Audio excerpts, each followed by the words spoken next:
In this video essay, I will be talking about third cinema, anti-colonial pedagogy, and the ethnographic gaze. The concept of third cinema was first articulated explicitly by Argentine filmmakers Fernando Solanas and Otavio Getino in their 1969 manifesto Hacia un tercer cine, or Toward a Third Cinema, as a third worldist response to the first cinema of Hollywood and second cinema of the European avant-garde. As a movement, third cinema inspired filmmakers from countries in Latin America, Africa, and Asia to document and narrate the stories of their own people, directly challenging the global monopoly over the culture and media industries long held by Western imperial powers. Third cinema, which drew heavily from Marxist influences, laid specific emphasis on themes of class struggle, revolutions against neocolonialism, national identity, and the everyday conditions of the masses. Many of its films are highly didactic. They invite the audience to discuss and debate the film's contents with one another and to denaturalize the Western colonial point of view. In particular, they work to discredit the telos of Eurocentric modernity by doing away with the dichotomies of quote-unquote primitive and advanced, backwards and civilized, traditional and modern, instead positing that the fundamental contradiction is between the oppressors and the oppressed. Third cinema asks aloud, what does progress and development mean for the oppressed? How do we create liberatory culture and education? What does it mean for third world subjects, long the objects of the colonial ethnographic gaze, to emerge through the lens not merely as products of history, but rather as its makers? By analyzing 4 films broadly associated with the third cinema movement, I will demonstrate instances in which storytellers of the global South subvert the voyeuristic gaze of the global North and assert their own narrative sovereignty. I will focus on portrayals of education and read such scenes through the framework of Paulo Freire's Pedagogy of the Oppressed. To begin, I will discuss Senegalese director Ousmane Sembène's 1963 film Borom Saret, also known as The Wagoner, which is considered by many to be the first published film directed by a black African. Despite producing this particular work before the formal inception of third cinema, Sembène would later go on to become closely associated with the genre. Sembène's movie explores class contradictions in the afterlife of French colonialism in the Senegalese society through the eyes of a wagon driver in Dakar.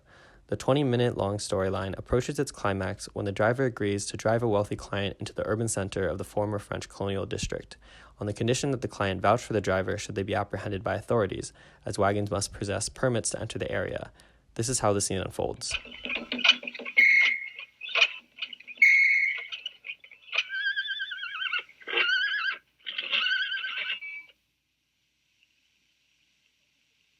Descends vite tes papiers.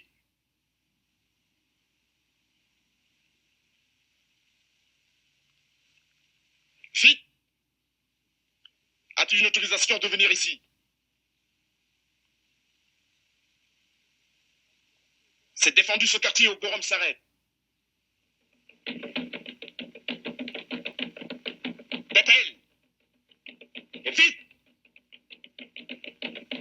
Et l'autre qui s'en va avec mon argent. L'agent ne lui dit rien. Il ne lève pas son pied de ma médaille.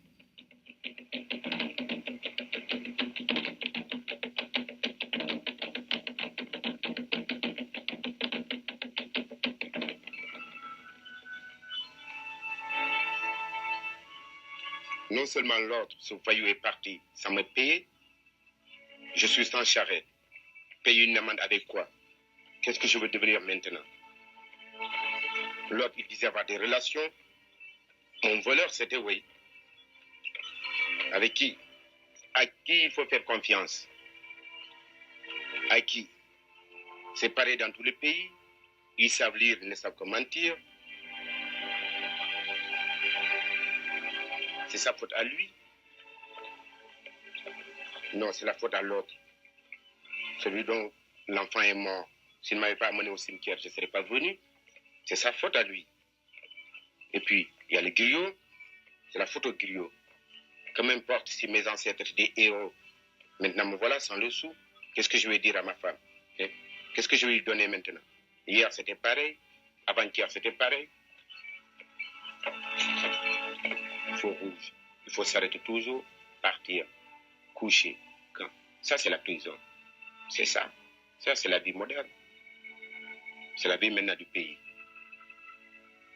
Partir, oui. J'avance. C'est cette maison.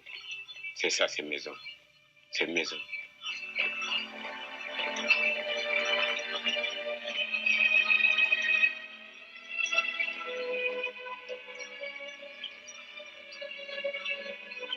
Hier, c'était pareil. Avant-hier, c'était pareil. On travaille pour rien. Qu'est-ce que je veux dire à la maison? Qu'est-ce que je vais dire? Ma charrette. Avec quoi je la paye maintenant?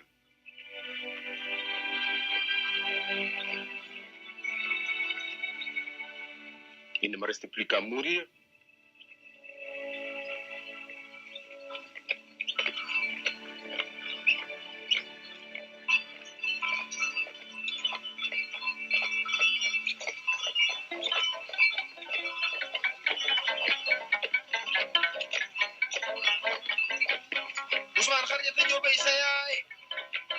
Ici, c'est mon quartier, c'est mon village. Ici, je me sens bien. C'est pas comme là-bas. Ici, on ne va pas d'agent de police, on ne va personne. On est bien entre nous.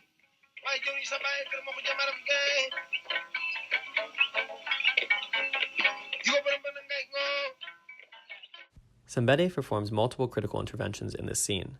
Firstly, by juxtaposing the violence and deceit of the neocolonial urban center with the down-to-earth communal ethics of the village, Sembene inverts the moral hierarchy of Eurocentric modernity.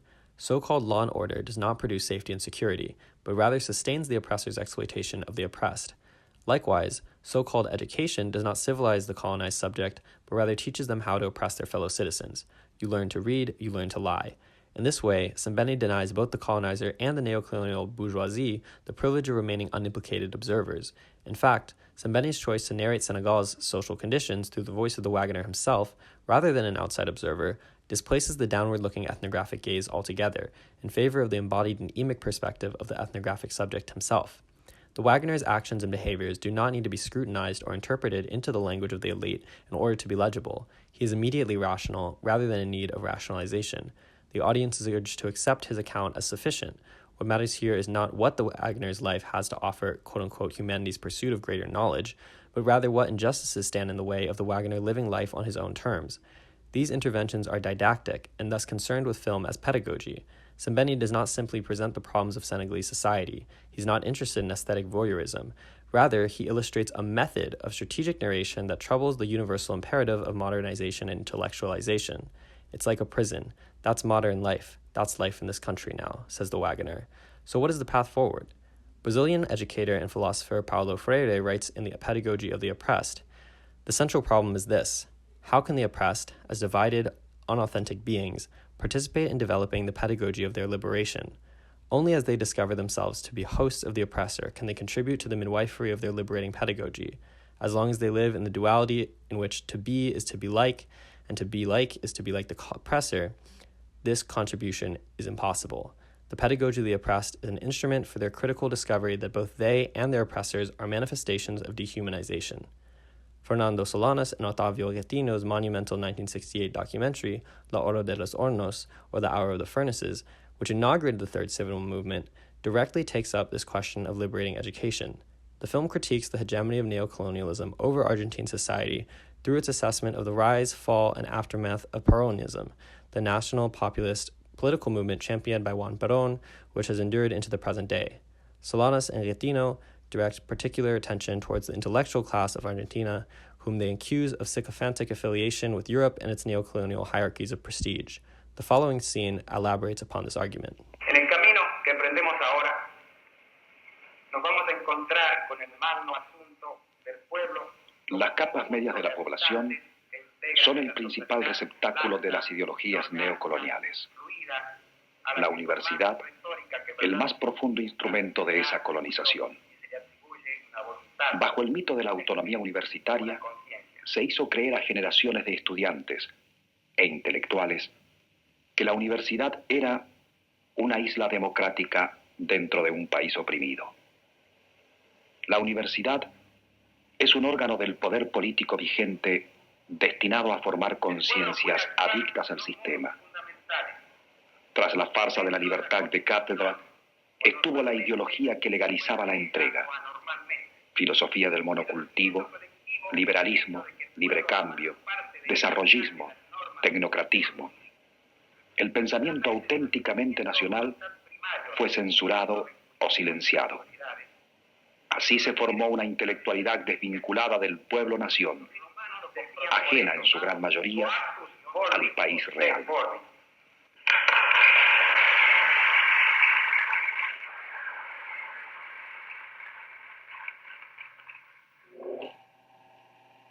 Y ahora vamos al salón Pepsi Cola.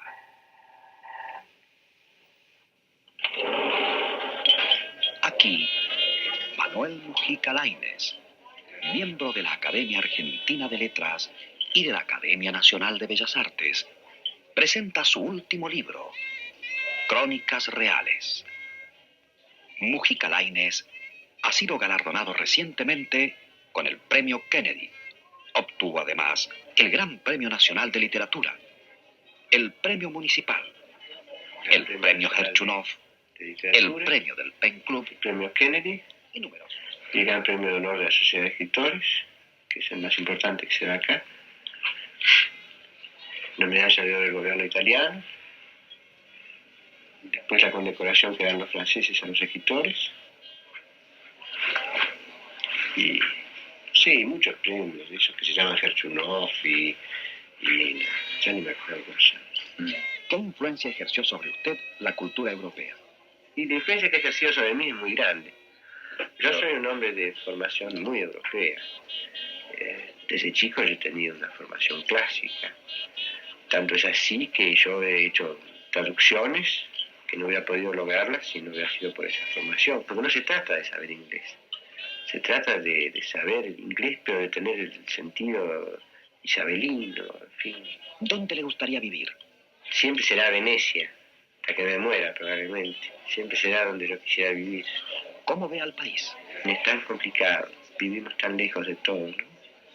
Yo veo allá qué fácil es todo, esos muchachos que tienen unas vacaciones, pues se toman un tren y se van a Venecia, o se van a Viena, o se van a Madrid, o de París, pero donde sea.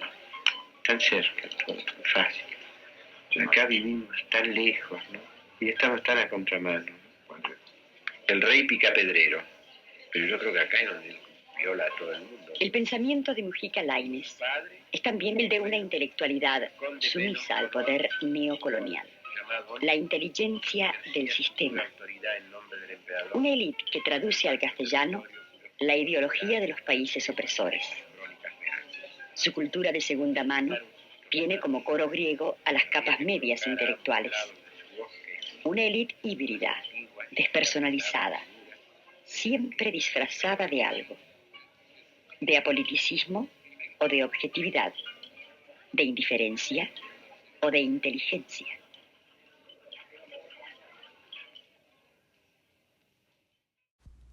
Solanas and Getino extend this analysis to the realm of film and cultural production in their 1969 manifesto, Hacia un tercer cine, aka Towards a Third Cinema. They write, speaking in the Argentine context of General Juan Carlos Onganña's military dictatorship, as well as the regional context of ascendant Cold War-era fascism sweeping across Latin America. In a situation in which the state of law is replaced by the state of facts, the intellectual, who is one more worker, functioning on a cultural front, must become increasingly radicalized to avoid denial of self and to carry out what is expected of him in our times. The impotence of all reformist concepts has already been exposed sufficiently, not only in politics but also in culture and films, and especially in the latter, whose history is that of imperialist domination, mainly Yankee. They further underscore, there is no knowledge of reality as long as that reality is not acted upon, as long as its transformation is not begun on all fronts of struggle. The well-known quote from Marx deserves constant repetition.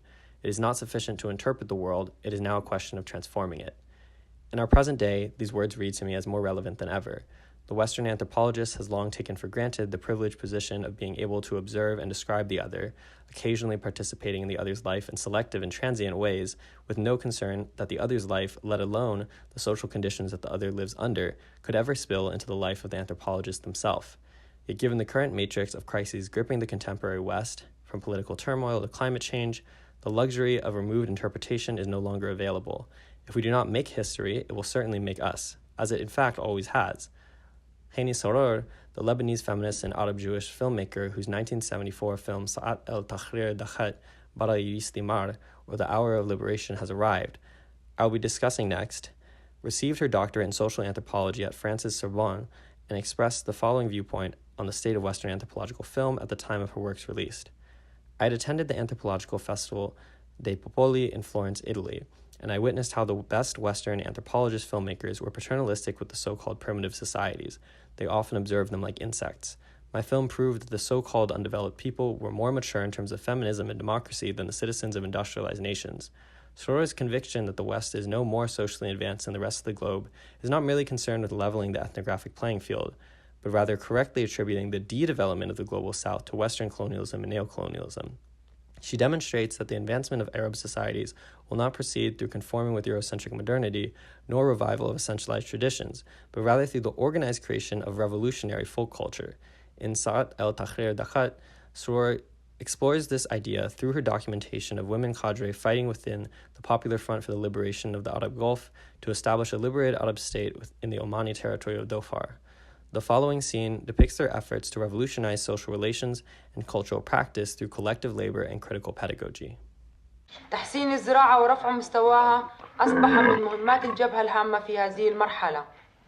لأنه اليوم في مرحلة نضال وفي مرحلة حرب وفي مرحلة قتال، يجب الاعتماد على النفس وربط الإنسان بالأرض حتى يوفر لنفسه معيشة. كنا في السابق الإنسان له كثير من مسببات حتى يعوق نشاطه الزراعي، هو بواسطة الاستعمار والتفكك القبلي حتى ظلل على الجماهير إن لا تربط نفسها بالأرض، وبالتالي عندما تقوي قاعدتها الاقتصادية الداخلية وتصبح بكرة ليس هي محتاجة على الأسواق الاستعمار عندما تتبنت الأسلاك الشائكة في المدن.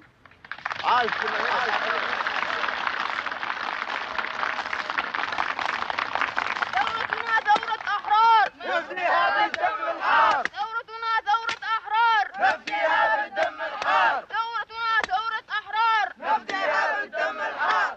خطوة أولى أقامت الجبهة في عام 1971 أول مزرعة نموذجية في المنطقة المحررة لتدريب المرشدين الزراعيين. نفديها بالدم الحار. ثورتنا ثورة أحرار نفديها بالدم اللاعين. ثورتنا ثورة فقراء. أول مضخة مائية في المنطقة المحررة.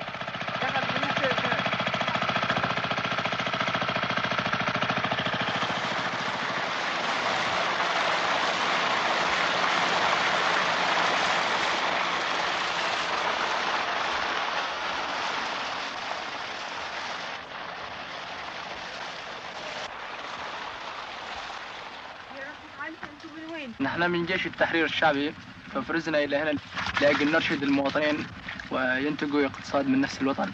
أنا من المدرسة جينا لهنا إلى المزرعة وتعلمنا عن السحاب، عن الأملاح وعن البحيرات. تعلمنا عن البذور وين نقع هذه البذور، يعني عطلنا أفقل وطماطم، بصل، بامية، قوح، قرع، حبحب، بطيخ. إذا عرفنا نوفر هذا البذور يدخلونا يعني المناطق أخرى من أجل نفيد هذا الشعب ونفيد الطبقة الفقيرة.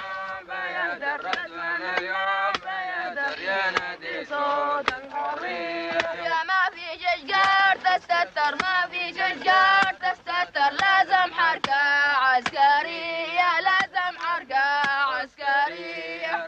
الكل يردد لازم حركة عسكرية، لأن الجميع يعلم بأن الإنتاج والحفاظ على مكاسب الثورة مرتبط بانتصارات الجبهة العسكرية. One especially notable feature of Soror's film is the ever-present soundscape of folk songs, whose lyrics speak not to tradition or to religion, but rather militant struggle and political revolution. In this way, Soror trains her ethnographic gaze not on some set of static cultural components which form essential characteristics of supposed Arabness, but instead on the capacity of Arab people, and in particular Arab women, to form their own destinies through the deployments of cultural repertoire. She refutes the deceit of Euromodernity and Orientalism, which propagates the notion that quote-unquote civilized peoples create and wield culture through music, film, art, etc., while backwards or primitive societies merely exhibit cultural expressions that were predetermined by their environments or their predecessors, ripe for the consumption of the cosmopolitan elite. The final film in my analysis, Chung Haike's 1984 film Yellow Earth, similarly addresses the topic of folk songs and revolution. Although not typically associated with the Third Cinema movement, I choose to put this work in dialogue with the other three films because I believe that there are productive points of comparison that can be made. Yellow Earth follows a soldier from the People's Liberation Army in China who is dispatched to collect folk songs from the peasants of Shanxi in the Lest Plateau. These efforts are not immediately successful, as demonstrated in the following scene. 公爷后生，你昨晚上说这回来搜个啥？搜集咱陕北的民歌。啥民歌？算曲儿。大叔，您会唱吧？不喜不愁的，唱啥呀？咱陕北的民歌上千论万，您说说，咋才能记得下、记得住呢？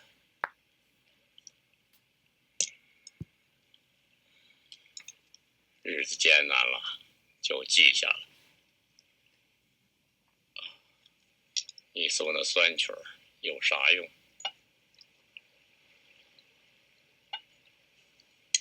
搜集了民歌，变成新词儿，就让咱八路军队伍上崔巧这么大的女子们、后生们唱出去，让人们都知道，咱受苦人为啥受喜欢，破衣女子为啥挨打，做工人、种田人为啥闹革命。咱八路军队伍听了歌，就过河东去打鬼子、斗老财，流血掉脑袋都不怕。咱毛主席和朱总司令都爱听民歌嘞。咱毛主席不光让咱唱歌，还让咱念书识字儿。延安的女子们，个个加个10把本，写呀画呀。咱毛主席想让咱全中国的受苦人都吃上这不产糠菜的小米子。